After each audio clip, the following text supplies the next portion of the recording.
మొదటిగా దేవాది దేవునికి కృతజ్ఞతలు. కూడి సేరి వచ్చిన చిన్నలకు, పెద్దలకు, పాత వాళ్ళకి, కొత్త వాళ్ళకి, అందరికీ కూడా ప్రభు పేరట వందనాలు. దేవునికి స్తోత్రం కలుగునుగాక. అలాగే మరి చక్కటి ఆర్కెస్ట్రా ద్వారా అనేక మందిని ఉజ్జీవపరుస్తున్న తమ్ముళ్ళు జాన్సన్కి, అలాగే తమ్ముడు సామ్యులు కూడా నా ప్రత్యేకమైన వందనాలు తెలియజేస్తున్నాను. చక్కటి పాటలు పాడిన మీ అందరికి కూడా ప్రభు పేరిట వందనాలు. వాక్యాన్ని మనం విందాం. ఆ వాక్యాన్ని వినే ముందు ఒక వాక్యాన్ని చదివించే అలవాటు నాకు ఉంది. ఒక వాక్యాన్ని చదివించే అలవాటు ఉంది. మరి మీరు ఏమి అలవాటు చేసుకున్నారో నాకు తెలియదు.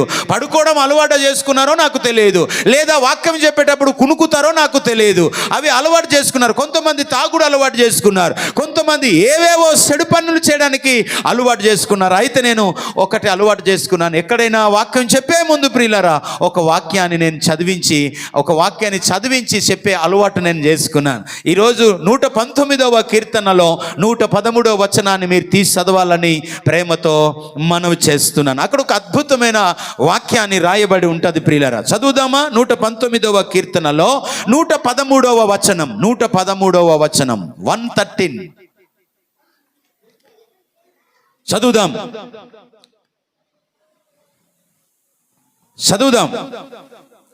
119వ కీర్తన 113వ వచనం.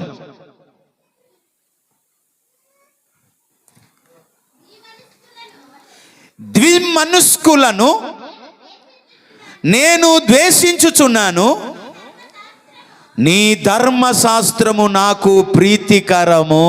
దేవునికి స్తోత్రం. ద్విమనస్కులు, ద్విమనస్సు అంటే రెండు మనసు కలిగిన వారు.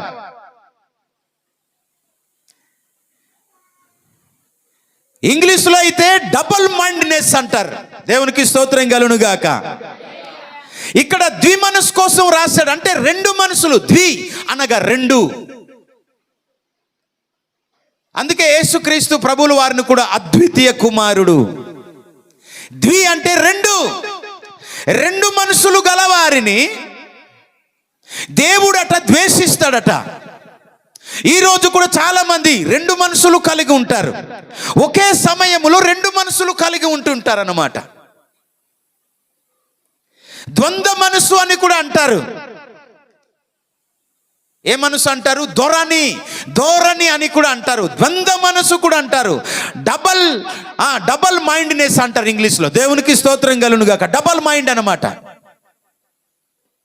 రెండు ఆలోచనలు. జాగ్రత్తగా ఆలోచించాలి వాక్యాన్ని. దేవుడట ఎవరిని ద్వేషిస్తాడట తెలుసా? రెండు మనసులు, ద్విమనస్కులను దేవుడు ఏం చేస్తాడట? ద్వేషిస్తాడట. ఒప్పుకోడు. దేవుడికి ఇష్టం ఉండదు. ఈరోజు చాలా మంది మందిరానికి వచ్చేవారు చాలా మంది రెండు మనసులు కలిగి వస్తున్నారు. ఎన్ని మనసులు కలిగి ఉంటున్నారు? రెండు మనసులు కలిగి వస్తున్నారు. దేవుడు అద్భుతం చేస్తాడా చేయడా? దేవుడు నన్ను స్వస్థపరుస్తాడా లేదా? రెండు మనసులు పెట్టుకుని వస్తున్నారు ప్రియులరా. ఎన్ని మనసుయా? మనసు కాకుండా చాలా మంది భార్య దగ్గర ఒక మనసు, భర్త దగ్గర ఒక మనసు, సేవకుని దగ్గర ఒక మనసు, ఇకపోతే కదా బయట ఒక మనసు, దేవుని మందిరములో ఒక మనసు. ఈనాటి వాక్య సందేశములో మూల వాక్యం ఇది. రెండు మనసులు ఉండకూడదు. నేరపోయి ఈడికి చేసుకున్నాను, నేరపోయి ఈమెని చేసుకున్నాను, నేరపోయి ఇది తిన్నాను, నేరపోయి ఇది చూశాను. మనసు జుడే మనసు కట్టరి ఈ పోదాం పిస్తుసాం ఓరుండనిస్కే తాయి ఈ కొక్కడా పిసాం ఓరోనాస్కే మాండి మనసు కట్టరాయికే మహాపురు దూషించినస్కే. వాళ్ళని ఒప్పుకోడటండి, ఇష్టపడడట దేవుడు. ఇంకొకసారి చదవండి. ద్విమనస్కులను నేను ద్వేషించుచున్నాను, నీ ధర్మశాస్త్రము నాకు ప్రీతికరము. దేవుని వాక్యమే మనకు ప్రీతి, దేవుని వాక్యమే మనకు తీపి, దేవుని వాక్యమే మనకు. ద్విమనస్కం వద్దండి తమ్ముళ్ళు. మనసు వద్దు, జోడే మనసు కాహరి. నీ బుడి సోకలి ఆహా జీవా, నీ బుడిహా హాచివా, నీ డొక్కరి బుడిహా హాచివా, నీ డొక్కర బుడుహా హాచివా. ద్విమనస్కులను దేవుడు ద్వేషిస్తాడట. రీ మనసు కట్టరాయి, రీ కథాం కట్టరాయి, ఇంబారో కథ ఎంబారో కథ. ఒకే కథ, రెండి కథ, ఒకే మాట, ఒకే ఆలోచన ఉండాలి.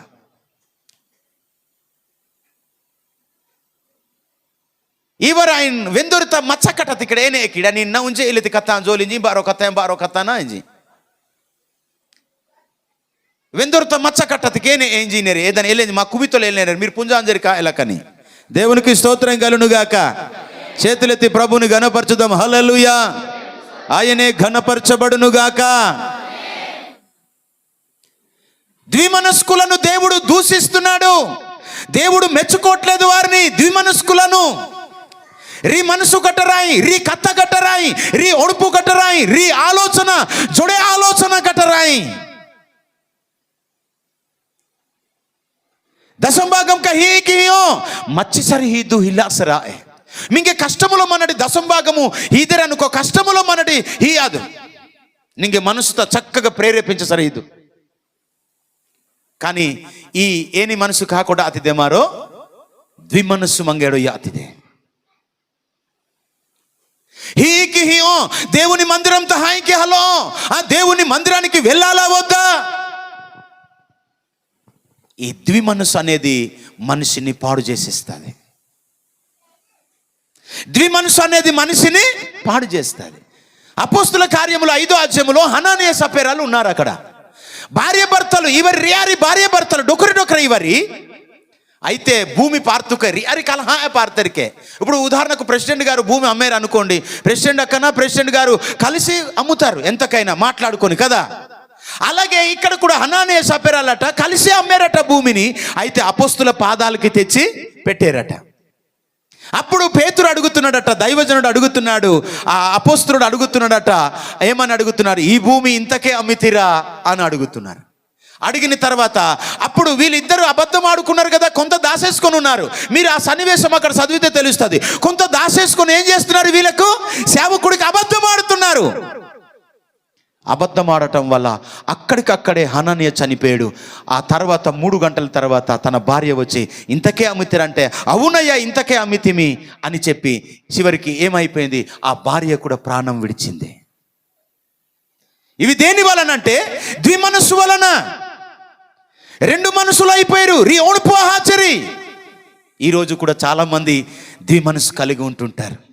ఏదో తెలిసి తెలియక ఏ ఫోన్ ద్వారానో, ఏ వాట్సాప్ ద్వారానో, లేకపోతే ఏ ఇన్స్టాగ్రామ్ ద్వారానో పరిచయం అయిపోయి పెళ్లిళ్ళు చేసుకొని బాధపడేవారు చాలా మంది ఉన్నారు. చాలా మంది ఉన్నారు. అయ్యో నేను కంగారు పడిపోయాను, తొందర పడిపోయాను అని చెప్పి. అందుకే రీ ఒణుపు కాడు పిస్తి ఓజితకి ఓజినకు ఓజే పీక పిస్తి ఓజినకు ఓజే రీ మనసు.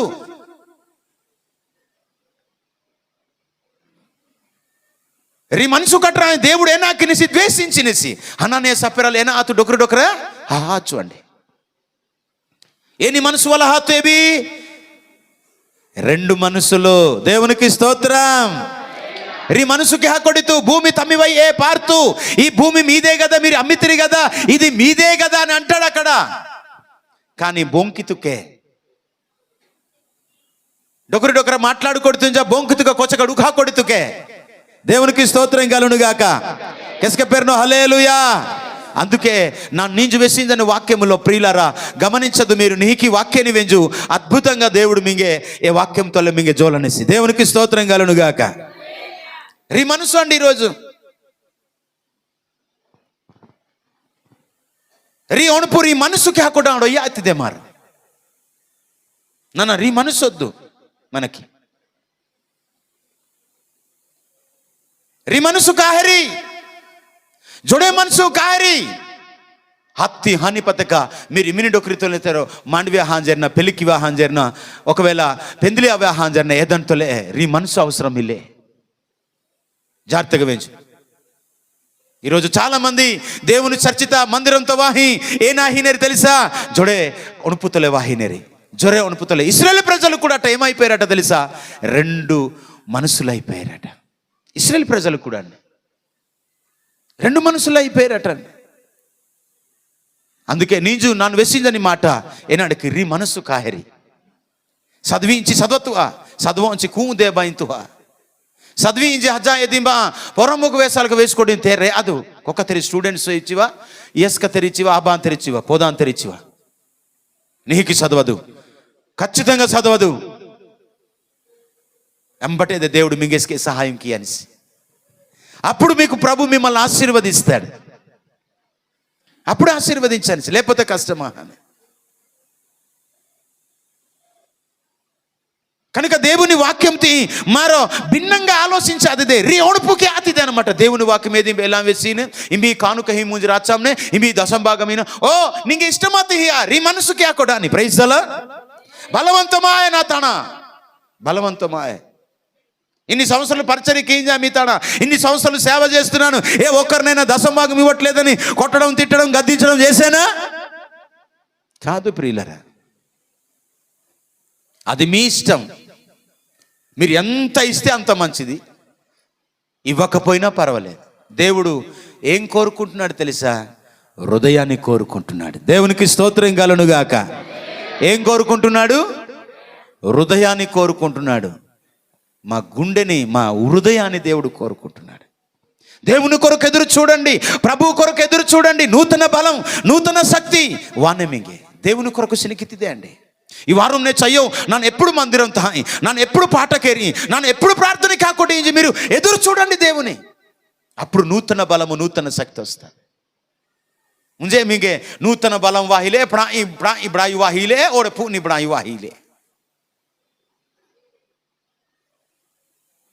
బ్రాయి సత్తు వాహిలే పూని సత్తు వాహిలే సత్తోడ పొర్లు బంద సమానే సీజ ధరించుకేల. దేవునికి స్తోత్రం కలుగునుగాక. కసుక పెరను హల్లెలూయా. కసుక పెరా గట్లో కూడా ఉసల్ నిస్తా కటాయి. ఈ దేవునికి స్తోత్రం. కాడు పిస్తూ మీద పిహాతిచి హజీ మెసానం మణి మడత. దేవునికి స్తోత్రం కలుగునుగాక.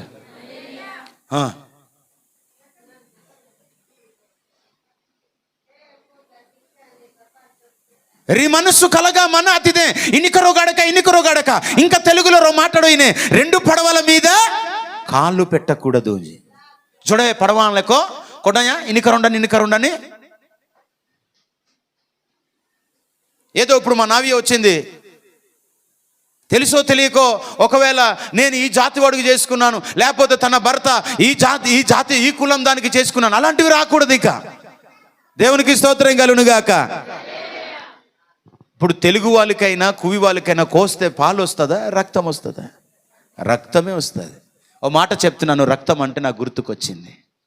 యేసు ప్రభు మన కోసం ఆయన రక్తం ఇచ్చాడు కాబట్టి ఈరోజు మనుషులమైన మనం ఒకరికి రక్తం ఇస్తున్నాం. కొట్టండి చప్పట్లు. దేవుని స్తోత్రం.